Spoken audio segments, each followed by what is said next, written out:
إن الحمد لله نحمده ونستعينه ونستغفره ونعوذ بالله من شرور أنفسنا ومن سيئات أعمالنا من يهده الله فلا مضل له ومن يضلل فلا هادي له وأشهد أن لا إله إلا الله وحده لا شريك له وأشهد أن محمدا عبده ورسوله صلى الله عليه وسلم يا أيها الذين آمنوا اتقوا الله حق تقاته ولا تموتن إلا وأنتم مسلمون يا أيها الناس اتقوا ربكم الذي خلقكم من نفس واحدة وخلق منها زوجها وبث منهما رجالا كثيرا ونساء واتقوا الله الذي تساءلون به والأرحام إن الله كان عليكم رقيبا يا أيها الذين آمنوا اتقوا الله وقولوا قولا سديدا يصلح لكم أعمالكم ويغفر لكم ذنوبكم ومن يطع الله ورسوله فقد فاز فوزا عظيما أما بعد فإن أحسن الحديث كتاب الله وخير الهدي هدي محمد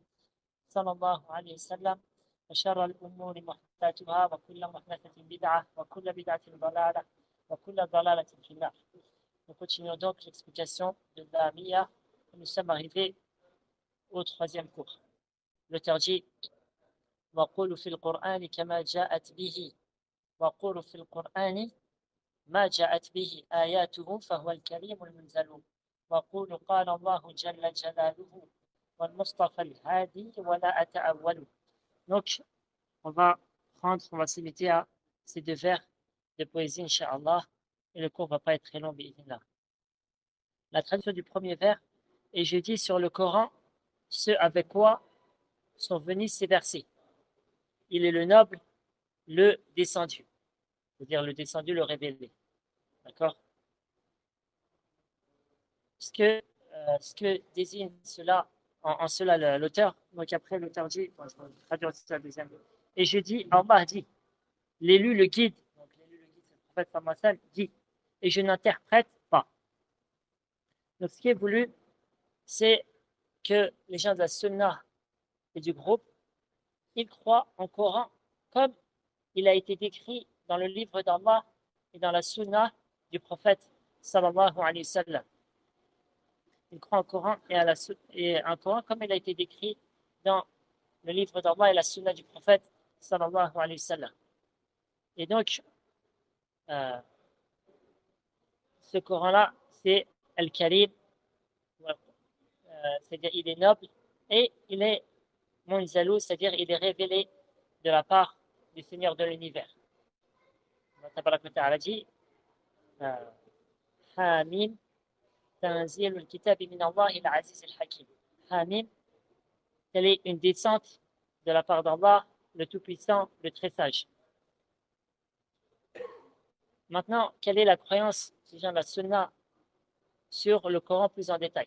La première chose, c'est que le Coran, wa kalam Allah, wa kalam Allah ta'ala, c'est la parole d'Allah tabaraka wa ta'ala. Allah ta'ala dit وَإِنْ أَحَدٌ مِّنَ الْمُشْرِكِينَ اسْتَجَارَكَ فَأَجِرْهُ حَتَّى يَسْمَعَ كَلَامَ اللَّهِ. Et si un des polythéistes te demande asile, alors accorde-lui l'asile jusqu'à ce qu'il entende la parole d'Allah. Donc le Coran, c'est la parole d'Allah tabaraka wa ta'ala. Deuxièmement, donc, et c'est la parole d'Allah tabaraka wa ta'ala, c'est-à-dire que ce soit son sens ou lafzuhu wa ma'na, c'est-à-dire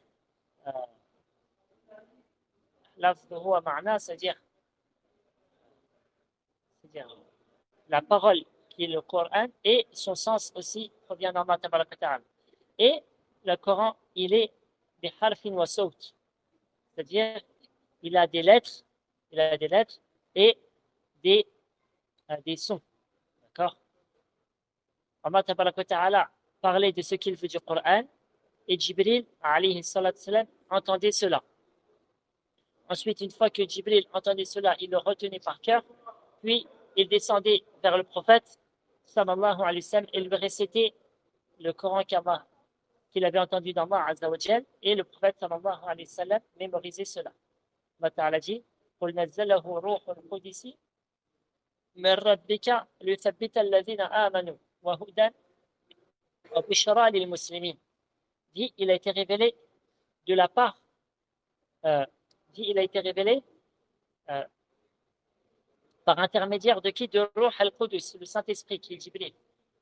Mir Rabbika, qu'il l'a de la part d'Allah Tabaraka wa Ta'ala. Donc Jibril, il entendait le Coran d'Allah Tabaraka wa Ta'ala. Et ensuite, il descendait sur le prophète sallallahu alayhi wa sallam. Qul nazzalahu ruhul qudus min rabbika bil haqq, en toute vérité. Donc Allah Tabaraka wa Ta'ala takallama bihi haqiqatan. Allah Ta'ala, il s'est exprimé, il a parlé réellement. Et c'est donc Jibril a entendu cela et l'a révélé sur notre prophète sallallahu alayhi wa sallam. Min rabbika bil haqq yuthabbita alladhina amanu, afin d'affermir les croyants. Wa hudan wa bushra lil muslimin. Et c'est une guidée, une bonne annonce pour les musulmans. Donc,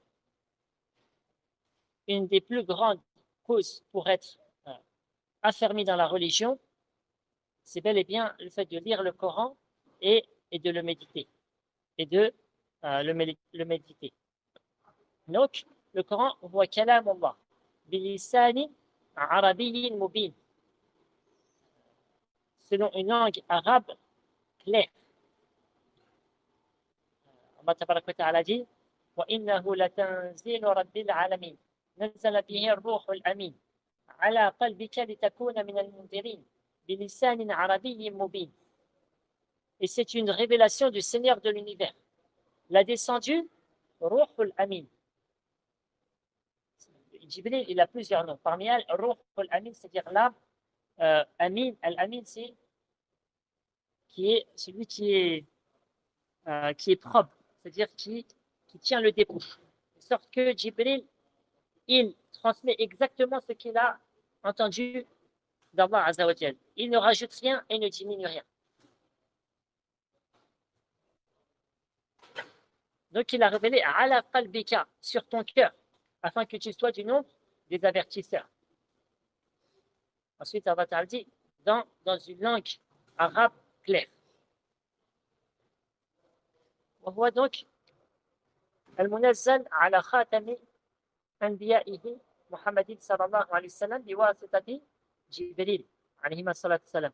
Donc il est révélé sur le dernier des prophètes, le prophète Mohammed sallallahu alayhi wa sallam, par l'intermédiaire de Jibril. Et lorsqu'on dit il est munazzal, donc huwa munazzalun ghayru makhlouq. Donc il est révélé et il n'est pas créé. Le Coran n'est pas une créature. Le Coran n'est pas une créature, car la parole d'Allah, ceci est un attribut d'Allah. Le fait qu'Allah parle, ceci est un attribut d'Allah Tabaraka wa Ta'ala. Et donc, le fait qu'Allah Ta'ala s'est exprimé, a parlé, et ainsi Jibril a entendu le Coran d'Allah Tabaraka wa Ta'ala, tu comprends que ce n'est pas une créature. Ce n'est pas une créature, mais c'est la parole d'Allah Tabaraka wa Ta'ala. Allah Ta'ala dit dans Surat Al-A'raf, Ala lahul khalqu wal amr. N'est-ce pas à Allah qui appartient la création et l'amr, le commandement. Et l'imam Ahmed ibn Hanbal, il s'est argumenté de ce verset pour montrer que le Coran n'est pas une créature. Pourquoi? Allah Ta'ala a fait la distinction entre sa créature et son commandement. Or, kalam Allah min amalihi, c'est-à-dire la parole d'Allah, elle revient vers son ordre. Allah Ta'ala dit إنما أمره إذا أراد شيئا أن يقول له كن فيكون. Quand il veut une chose, son commandement consiste à dire sois et c'est. Donc tu vois que la parole d'Allah, elle revient vers le commandement d'Allah Tabaraka wa Ta'ala. Et ceci n'est pas une créature.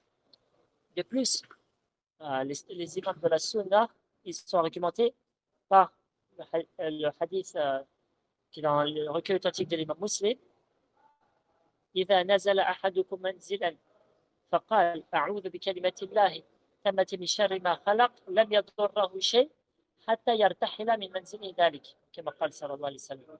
Lorsque quelqu'un, par exemple, est en voyage, puis il fait un arrêt, en fait, ça dit, celui qui, donc, lorsqu'il il fait un arrêt, il dit, je cherche protection auprès des paroles d'Allah parfaites contre le mal de ce qu'il a créé. Il n'y aura aucun mal qui le nuira jusqu'à qu'il sortira de ce lieu-là. C'est-à-dire, où est la preuve dans ce hadith-là? C'est que là, tu cherches refuge auprès des paroles d'Allah. Et tout le monde sait que rechercher refuge auprès d'une créature, c'est du shirk. Quelqu'un cherche le refuge auprès d'un djinn, c'est du shirk. Tu cherches refuge auprès d'un ange, d'un prophète, d'un saint, d'une pierre, d'une statue, d'un wali. Tout ça, c'est du shirk. Mais ça nous a appris à chercher refuge auprès des paroles parfaites d'Allah, ce qui nous montre que le Coran n'est pas une créature. Et sachez que les gens de la Sunna et du groupe sont unanimes sur cela, que le Coran est qu'il a été révélé, qu'il a été descendu et que ce n'est pas une créature. Et l'imam Al-Laka'i, il a rapporté avec ses chaînes de transmission près de 450 paroles depuis le prédécesseur, qui montrent que le Coran est la parole d'Allah et qu'elle n'est pas créée. Et le Sunna al-Jama'a, il y a un consensus que celui qui dit que le Coran, c'est une créature, il mécroit. Il mécroit. Parce que certains prédécesseurs, ils ont dit, regardez leur compréhension. Il dit, man qala, innani ana Allahu la ilaha illa ana fa'budni, makhluq fahuwa kafir. Allah Ta'ala, il dit quoi, par exemple, dans Surat Taha, à Moussa? Il dit, innani ana Allah, c'est moi, Allah. Personne ne mérite d'être adoré en dehors de moi. Fa'budni, adore-moi donc, wa aqimi salat al-dhikri. Et accomplis la prière afin que tu te rappelles de moi. Donc celui qui dit que ce verset c'est une créature, ça revient à quoi? À dire que Allah aussi c'est une créature, et donc il mécroit. Donc voilà, pour résumer cela. Donc, et c'est un miracle le Coran. C'est-à-dire chaque verset du Coran est un miracle, et dans son sens, que ce soit les tournures, c'est-à-dire les versets, ou le sens du Coran, tout cela est un miracle. C'est ainsi que une des choses que maîtrisaient le plus les gens au temps du prophète, sallallahu alayhi wa sallam, c'était justement la langue arabe. D'accord?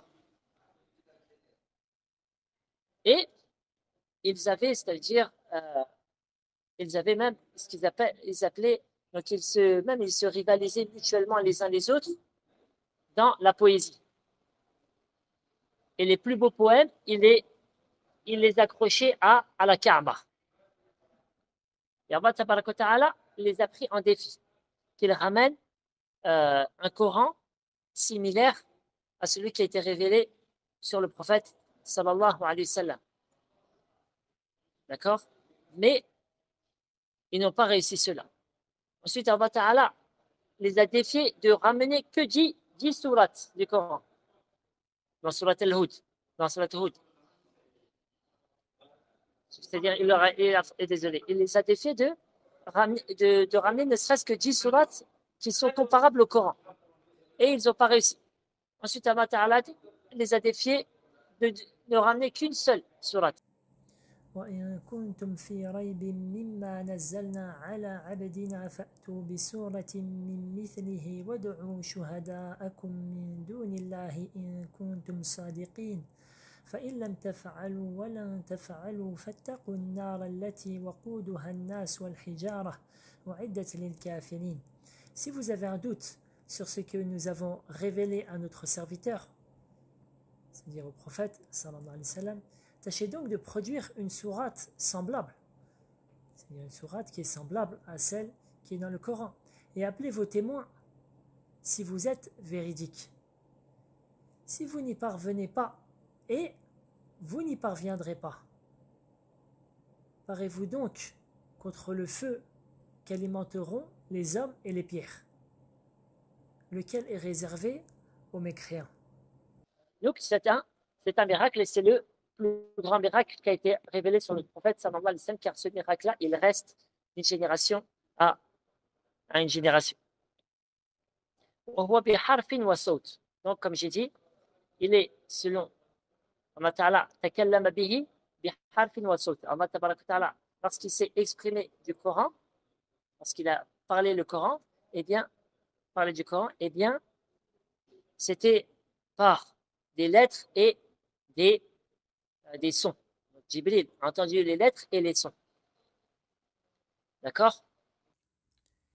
Les preuves en cela sont nombreuses, entre autres le hadith qu'a rapporté l'imam Ahmed et qui a été rendu authentique par Sheikh Al-Albani, d'après Abdullah ibn Unais radiallahu anhu, que le prophète sallallahu alayhi wa sallam a dit, et je résume le hadith car il est assez long, Yahshurullahu al-ibad, Allah Ta'ala ressuscitera les serviteurs. Donc c'est le jour de la résurrection.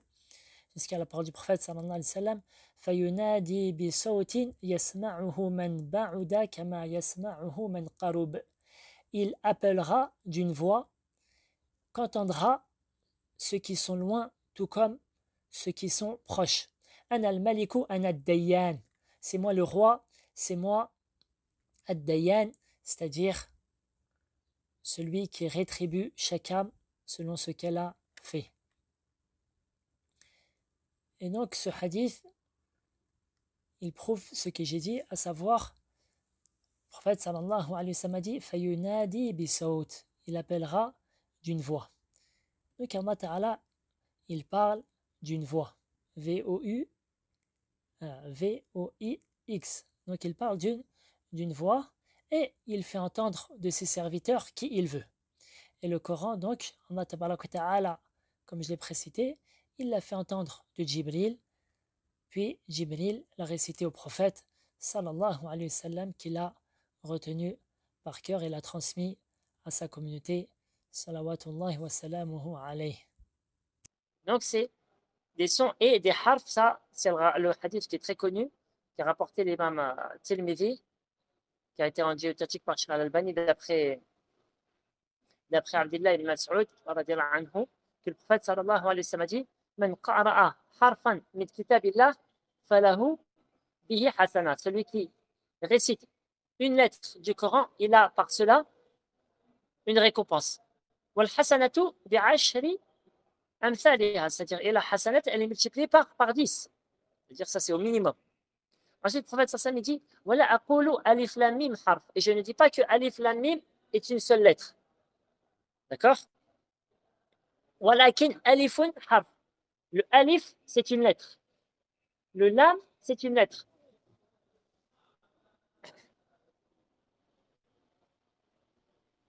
Et le mim, c'est une lettre.